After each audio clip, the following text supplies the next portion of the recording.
Lining up Guy Martin into station corner then, and Guy Martin carrying a lot of momentum. Let's take a look back at it. This is what it looks like as you approach station corner. Hugely fast coming into here, Philip. Yeah, I mean, but Guy Martin won't waste any time getting on the back wheel of that machine again, and the rumour is at the minute really that that's a World Superbike spec motor in that bike.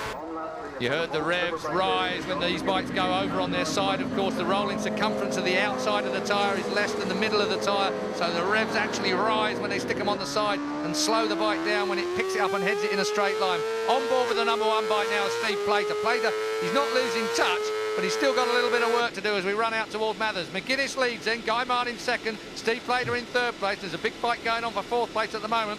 Must be Cameron Donald in the mix there. And there goes Guy Martin. Big slipstream past McGuinness. You remember last year it was Guy Martin that upset John McGuinness. McGuinness got a better run out the corner though. Certainly, I don't think that's down to horsepower. I think McGuinness just got a better corner there. Little bit of a wheelie there as the works bike pulls. And I say, that's what I was saying earlier on. I don't think the factory bike's that much faster than the private Hydrex bike. I was in the Hydrex team early this week, and I mean, they've done a superb job. They've worked their butts off to get that machine right for the Northwest 200. It's a great team, and they do work really hard. And Guy Martin, he really wants to reward them, and I mean, he is going to ride. He feels he can ride up front now. He doesn't need to tail anyone. Plater on board with him.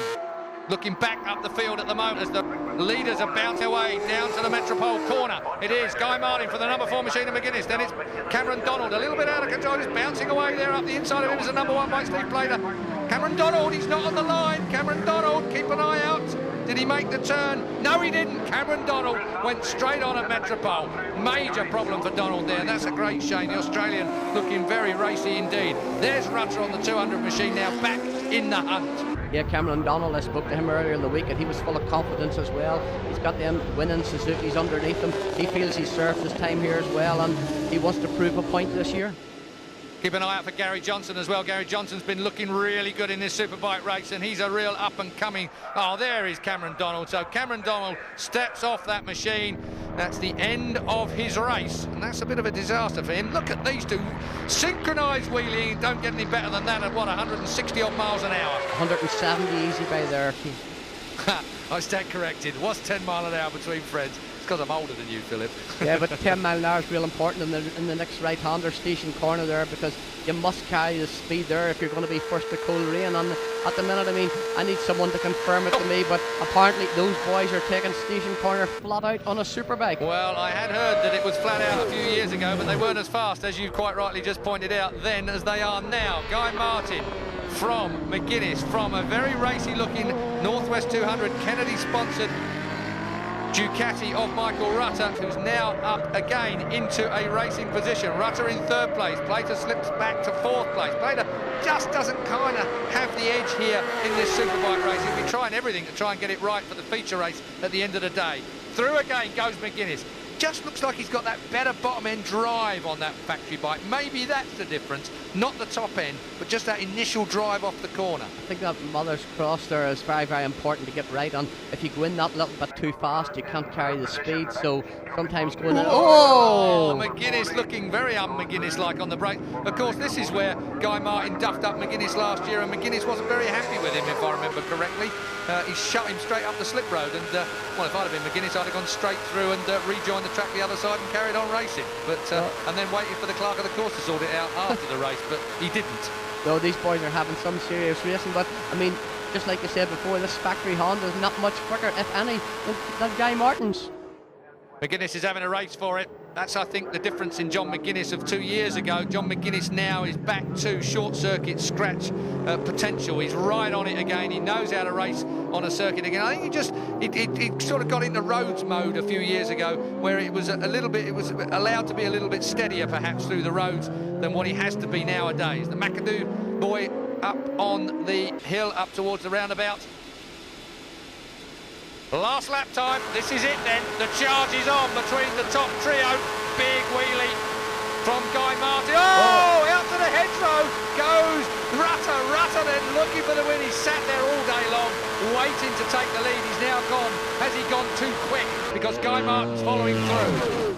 There's one man really under pressure here. It is Michael. Now, you're right there. The 200 bike is Michael Rudder. Guy Martin behind him on a 9. Then it's 4, John McGuinness. Then it's the number 1 plate of Superbike AIM, Steve Plater. The Northwest 200 team, this is their home race. So Michael really needs to win this. The Kennedy Group has invested a lot of time, a lot of money on this, and it'll be great to see a win. And it's great to see Michael Rutter back on the form that we know he's capable of. He's been a bit off of it for the last couple of years, but he's back on a Ducati, and he's looking great, but he's given them all an opportunity to give him a slipstream. And it's Guy Martin then we're on board with at the moment. The Kermington kid is looking for a way by. Rutter chops him off. It's flat out now. John Hackett has produced a great Ducati, and it's managed to keep it in front of Guy Martin, a very determined Guy Martin. This is going to be down to a massive braking manoeuvre into Metropole. Surely that is where it's going to all happen. Going to wait and see.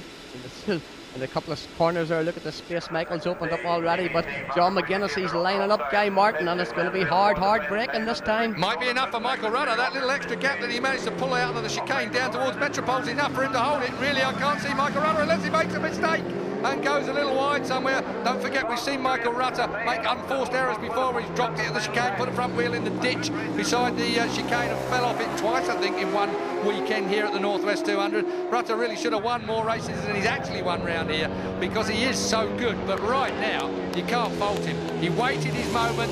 Fans' favourite as well, Rutter, of course. Good-looking boy, 35 years old now, and going for another win here at the Northwest. Great racing.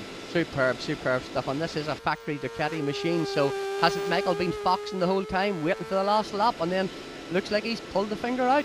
11 times a Northwest 200 winner, Michael Rutter, and not far to go now before he comes to the line through the Juniper chicane.